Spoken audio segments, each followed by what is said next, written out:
It doesn't matter when. It doesn't matter whether it's in 6 minutes, 6 days, or 6 weeks.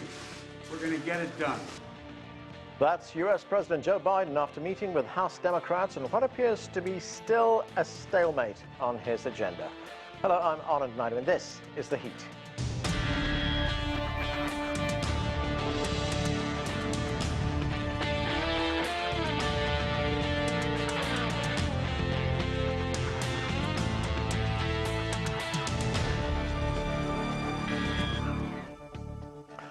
President Biden visited Capitol Hill to speak with House Democrats on what needs to be done to get the infrastructure bill and reconciliation bill passed to move forward with his Build Back Better agenda. There haven't been any developments on when the House will come to a compromise and vote on the bills, as division among the Democrats has delayed progress. What does this mean for Biden, as his agenda seems to be on the brink of collapse? We have a lot to discuss. Let's bring in our panel. Joining us from New York is Chris Hahn. He is the host of the Aggressive Progressive podcast and the syndicated Chris Hahn radio program. Also from New York, Lincoln Mitchell is a U.S. political analyst and adjunct associate professor of political science at Columbia University. Here in Washington, D.C. is Adolfo Franco. He is a global risk analyst and a consultant with the U.S. State Department. And out of San Francisco, California, Richard Becker is the West Coast coordinator for the Act Now to Stop War and End Racism Coalition. Warm welcome to all of you. And Richard Becker, let me start with you. President Biden went to Congress on Friday afternoon to try and break the logjam. There was a vote scheduled for one of these bills on Thursday night. That didn't happen. We heard it might happen on Friday. That didn't happen as well. So the president tried but failed. So where does it go to from here? Well, what the Biden administration has not done, nor have the members of Congress who are supporting what the Biden administration is proposing, what they have not done is they haven't called on the people. These are very popular programs, but there has been no invocation of the people to come to Washington to take a stand and to demand that these reforms, which are so badly needed, at a time when poverty has really greatly expanded, when millions of people are faced with eviction, millions of people have no health care, millions of people have no adequate child care. All of these are things that are in the proposed bill, but again, despite the fact that these are very popular and there's more in the way of education and nutrition and on, why hasn't the Biden administration called on the people? Because they don't. It's really them playing by the rules of the game, and playing by the rules of the game are going to lead, evidently, to a defeat or a very serious setback. Richard, when you say call on the people, what do you mean by that? How would the president do that? Well, let the president and the leaders in Congress who are promoting this package call on people to go to every state capital and protest and stay there and demand, particularly from the recalcitrant senators and representatives who are so opposed to these acts, that they listen to the people, and that those who are supporting these bills would be fortified by mobilizations of the people, and particularly to Washington, D.C. And they could say to people, come. And if you can, come and stay until this legislation that the working people, the poor people of this country so badly need is enacted. Chris Hahn, according to Politico, which is the political newspaper published here in Washington, the president, during those talks on Friday afternoon in Congress, floated the idea of reducing the infrastructure bill to somewhere between $1.9 and $2.3 trillion. The initial bill was for $3.5 trillion. I mean, some might call that compromise, others might call it caving in. What is it? There's going to be a compromise, right? I worked in the Senate for 6 years for Majority Leader Chuck Schumer. You never want to watch legislation being made. Democrats need to stop talking about what it costs and start talking about what's in it. And Democrats who want to reduce the cost of the bill need to say, I want to take this out. And Democrats who want to pass the bill need to say, this is why I want this program in it. Your prior guest said maybe the people should get involved. There are lots of constituencies within this bill, whether it's parents who have children who are going to get a child tax credit that will be permanent in this country, whether there are people who have drinking water that might be contaminated by lead, senior citizens who will get enhanced health benefits under this bill, including vision and dental and hearing aids, things that are necessary that are not in Medicare. Right. So, look, there's lots of good things in this bill. I challenge Kirsten Sinema and Joe Manchin to tell me what they want to take out. And if they have a good argument, it'll be taken out. But that said, I think the final price tag will come down, and we've got to stop talking about the price tag. And we also got to remind people that that price tag is over 10 years. So 3.5 billion or trillion is 350 billion per year. And in the big scheme of our budget, that's not that much. In fact, it's much less than we spend on defense. And now that we're not at war, we could bring that down some. But Chris, isn't the problem right now is that there's one group that says, look, you know, I can give up that particular provision in the bill, and the other group that says, absolutely no ways, I need that in the bill. Yeah, I mean, look, that's posturing. It happens in any negotiation, even if you're trying to buy a house, right? We saw Representative JAYAPAL compare this to negotiating over buying a house. People dig in their positions, then they finally get in a room and they get it done. But Democrats have to understand, they have to pass this. They have to pass something. They need to hang together or they will surely hang separately. Their majority depends on them fulfilling the promises they made to the voters. And a lot of those promises in the Biden agenda are in this bill. Adolfo Franco, what do you think Republicans will be making of what's happening across the aisle? Well, I think Republicans, with all due respect to the other guests, are delighted to see the situation Democrats find themselves in. Of course, they're speaking to an echo chamber. If you call on the people, you're going to call on half of the country or more that's dead set against these proposals. It's just as in the past, as Nancy Pelosi has said, we have to vote on the bill without knowing what's in it. What's in it are a lot of provisions that raise taxes on the American people, will of course increase the debt. Now we're talking like these trillions of dollars, which are in addition to trillions that we have added to the debt before, frankly, by both parties, but only accelerating now with this agenda, is immensely unpopular. But specifically with Republicans, a lot of the issues, for example, I can't see how Senator Manchin, in my view, gives on fossil fuel and some of the radical climate control aspects of that bill. I just can't see it. And I can't see him backing off his strong opposition to $3.5 billion. So with all due respect, I think that's fine to call your constituents, but a great deal of, I frankly think the majority of the country is against this massive spending bill that's a Democrat extreme left wish list. However, I do agree with the other guests, as has been in the past, that the Biden administration will somehow, and I think you saw it today, split the difference in terms of the number at least, between 3.5 and 2 billion, and they're going to have to swallow that because too much rides on it. The problem with that is, as we've seen in the past, anytime you have legislation that is passed in such a fashion with one party ramming it through, which happened in 1993 and 2009, what the reaction has been, the opposition party has come back in very, very large numbers, as they did in 1994 and 2010. And that's probably what's going to happen here. So the Democrats are in a no-win situation. President Biden can't afford to have this completely unravel. And by the same token, this massive spending bill will be part of the 2022 campaign. And the Republican Party will likely take the House back and probably the Senate as well. Lincoln Mitchell, what do you make of it? Are the Democrats, have they sort of painted themselves into a corner here? Are they in a no-win situation?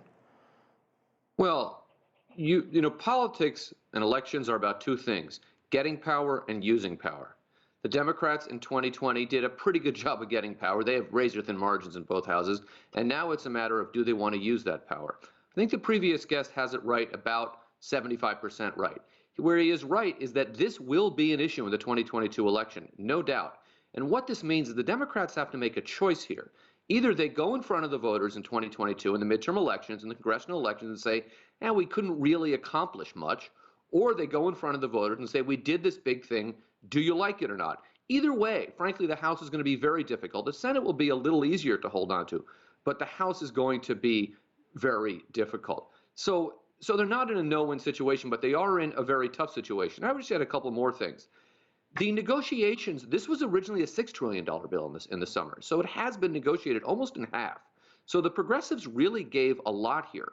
But I also want to mention we've kind of danced around this Joe Manchin issue. I very much am always for mobilizing the public behind an idea. But the problem here is that the 50th vote is Joe Manchin. And the voters in West Virginia, as soon as they hear this is something that Nancy Pelosi, Joe Biden, they've already heard this, want, they're going to be against it. So that you can't pressure Joe Manchin, even though the substance of the policies remain very popular. The American people are not overwhelmingly against it, but it is becoming very divisive because it's pushing everyone back into their corners. The people who are for it are Democrats, and the people who are Republicans know to be against it. So you can't really mobilize the people that way. And the last thing is the leverage here is in the hands of Joe Manchin, because Joe Manchin, at the drop of a hat, can go to Mitch McConnell and say, I'll tell you what, you make me chair of the Energy Committee, you can be Senate Majority Leader, and I'll switch parties tomorrow. And Joe Biden and the White House know that.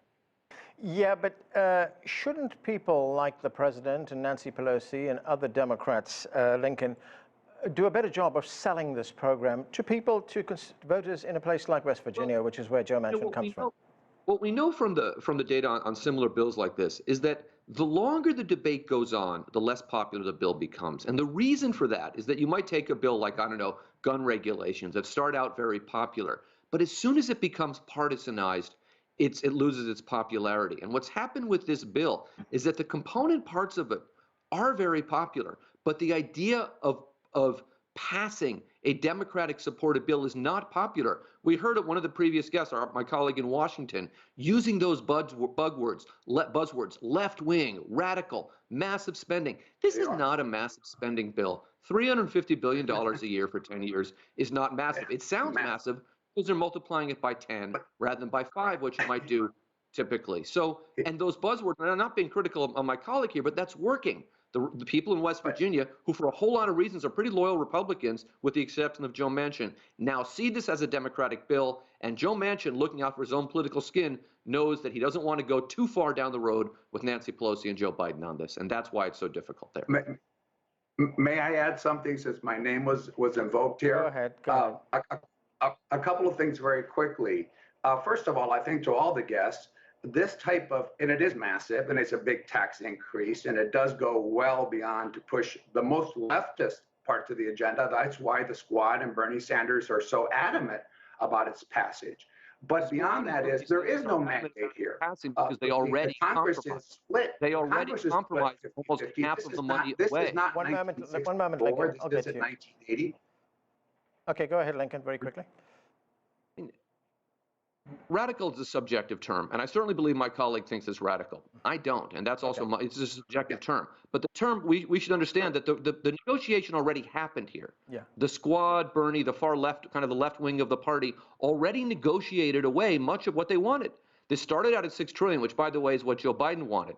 Pelosi, Biden, and Schumer got it down to 3.5, and that's where they're going to stay. And if they don't, they are going to have trouble with the left, and I certainly agree on that point. But I don't think this is. I mean, again, it is a subjective term. Massive, radical. Okay, Chris Hahn, the progressive wing of the Democratic Party is holding the line on this one. They've not caved in. They've not fallen for the argument that, look, it's better to get a little than nothing at all. I mean, here is the House Progressive Caucus chairwoman, PRAMILA JAYAPAL. This is what she had to say. Let's listen. We are making sure we're holding up the women who need childcare, the families who need childcare and paid leave, the folks who need climate change addressed, housing, immigration. These are all the things that are 85% of the president's agenda, and they're contained in the Build Back Better Act. So we are at the table to try to deliver both things, and I believe we will. So, Chris, at one time, there was something like, I guess, half a dozen progressives in the Democratic Party in Congress. But now there are almost 100. So are we seeing a new force in American politics here as far as Congress is concerned? Yeah, I think there you are. I think for years we've seen a lot of these moderate groups in Congress, in the House Democratic Caucus, that now have splintered into 3 or maybe even 4 separate groups. So they don't have the kind of vote counting power they once had. And I think the progressives have done a good job of starting this bill on the left. For far too many years, Democrats would propose things they thought they could get passed, and then we would wind up with a bill that was center right and not center. And I think we're going to wind up somewhere in the center here. I do think it's going to come down a little, but it's not going to come down a lot. And I don't think it's massive. And I think Representative Jayapal and others are doing the right thing by talking about what's in the bill, not what the bill costs. It's easy to call $3.5 trillion radical, liberal, far left. It's hard to call the child tax credit that. It is hard to call pre-K that. It is hard to call the benefits for senior citizens that. So I would like to see Democrats better message this bill and stop talking about what it costs, and especially talking about what it costs in an abstract that people don't even understand. They think we're going to pay $3.5 trillion for this year. No, that's something the former guy did last year. What we're doing this year is passing a budget blueprint that is for 10 years. The next administration, if the people don't like it, could come in and scrap it. So I, for one, think that the messaging is right. I think that the Progressive Caucus is doing the right thing. But I do think, I do disagree a little bit with one of the former guests. I do believe there will be some compromise here from $3.5 trillion so that Joe Manchin can go back to West Virginia, a state that is very reliably Republican, except for Joe Manchin, and say that he had a win here. And quite frankly, I don't see what's wrong with that in the end. Richard Becker, these two bills, the way they've been presented, are in jeopardy because of two Democrat senators, as we've heard, Senator Joe Manchin of West Virginia and Senator Kristen Sinema of Arizona. They have various reasons for opposing these bills. Here is Senator Manchin.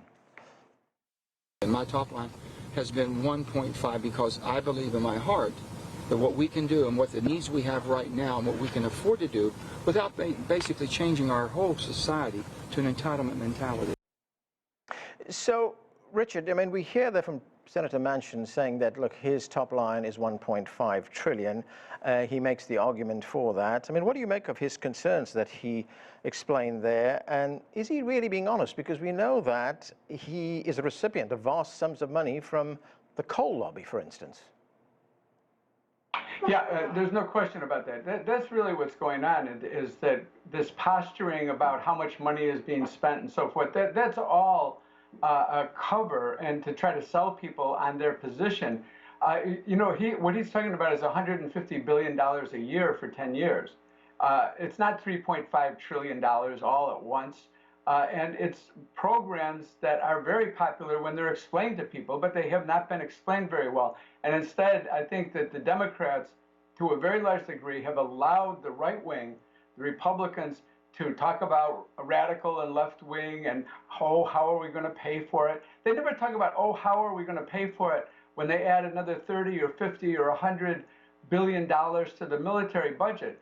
$350 billion a year is equivalent to about 1/3 of the real military spending in a year, not just the Pentagon, but Energy Department, CIA, et cetera, et cetera.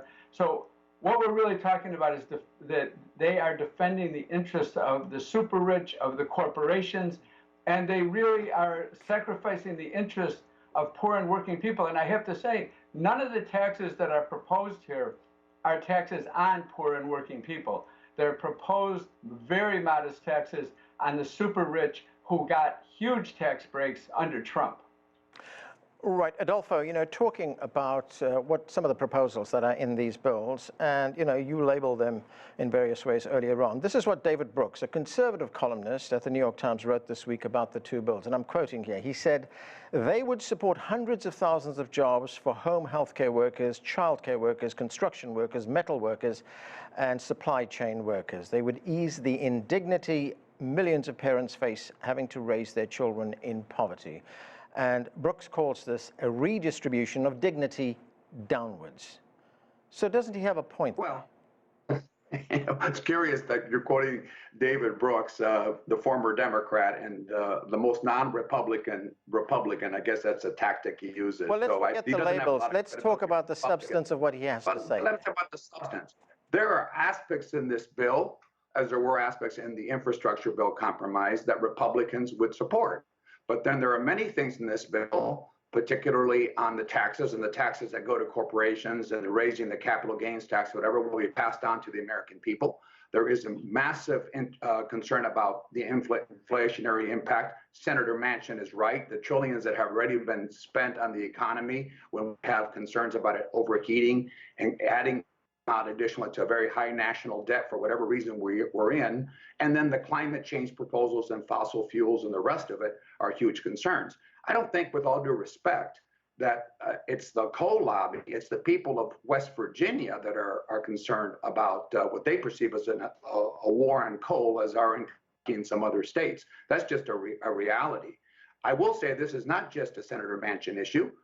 Senator Kristen Sinema has this concern, and frankly, she's taking the sort of the front line here for Senator Mark Kelly, who is also very nervous about this passing in its current form because he's up for re-election, and she's doing, I think, the work for him. And lastly, even Senator Warner. So there's a lot more here than meets the eye. At least my sources on Capitol Hill tell me that, and they're Democrat sources. So I think at the end of the day, I agree with the previous guest that this actually began and has been driven by the hard left, or he referred to it as the leftists, or the progressive element of the Democratic Party. Yeah. And Joe Biden is a hostage of that. That's the driver in this party. That's not a news to anyone. Now it's coming up against a brick wall.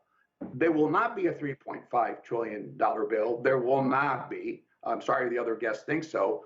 What that final price tag and things that are taken out will be curious. On the fossil fuel issues, I can't see Senator Manchin being placated on that. And he's right about something that happened 20 years ago. Senator Jeffords became a Democrat and control of the Senate switched from the Republicans to the Democrats. The same thing could happen this year. You know, we are facing a climate catastrophe. It's not just a matter of some concern. And as your other guest said, so it's a concern that we're going to have to pay for something to try to stop climate catastrophe, but it's at our doorstep, and you can see it all over the country. All right, Lincoln Mitchell, what are the political risks for President Biden and for the Democrats if these bills, if the compromise is that these bills are watered down to the extent that they essentially become meaningless for working class people? There's a lot of gray area there. There is, I kind of agree this, we're not going to land on 3.5 trillion here. But there are, you get this down to 2 and change, you're still making a meaningful difference. You're not making enough, as I might like, and as Nancy Pelosi might like, and some men. And I want to be clear here: the majority, the overwhelming majority of the Democratic Party supports the 3.5. We should be clear of that. Our previous guest, I think, correctly said that Sinema and Manchin are kind of the wedge here, and then there are others who are hesitant, but who Chuck will deliver. Warner, Mark Kelly. Look, if this weren't Joe Biden in the White House, Dianne Feinstein would be wavering on this too. But the majority, the overwhelming majority, the other 40 members are all behind this. The about 200 Democrats in the House are solidly behind this, and the rest are wavering. So this represents the mainstream, not the far left of the Democratic Party. Now, has the Democratic Party moved leftward? Absolutely. But if we get to 2.2, 2.3, this will make a difference, and this will be a victory for Biden and the Democratic Party. And the Republican Party, very reasonably, I'm not being critical here, will attack them for this in the midterm elections. That's what political parties do. You can't fault the Republican parties for that. The real political risk for the Democratic Party is being in power for 2 years, going into a midterm election and saying, we did one COVID relief bill, but nothing else significant. Because that shows that they can't govern, and they have to show that they can govern, and they should be able to get from here to there. And, Joe Biden gave this odd comment today. It might be 6 days, 6 weeks, 6 months. Yeah. That is kind of an odd comment, but his point is we don't have to resolve this by, the stroke of midnight tonight. Let's all take a deep breath. And my sense is that the party understands that. The question here is Manchin, because Sinema, Arizona's a purple state trending blue. West Virginia's a state where Joe Manchin, if he wants to run again, has a much easier time as a Republican. So he's the harder nut to crack on this. Chris Hahn, when President Biden says, 6 days or 6 weeks, is he kicking the can down the road? And does that also run the risk of losing support? As Lincoln pointed out earlier on, the longer this is debated, the less support there is among the voting public.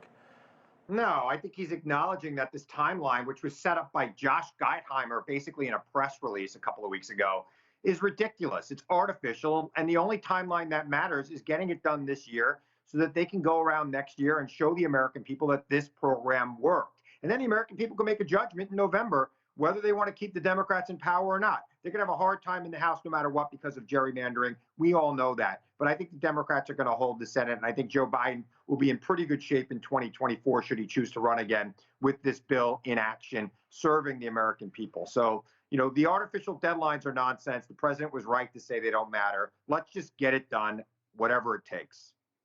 Adolfo, let me ask you this, and let's try and avoid the labels. But if Joe Biden went to West Virginia, Joe Manchin's state, and says, look, we're going to improve the benefits in Medicare, we're going to provide free education at community college, we're going to provide or subsidize childcare, we're going to address climate change, we're going to fix all these crumbling infrastructure, you know, the airports, roads, railways, etc. Do you think the people of that state would say, no, we don't want it?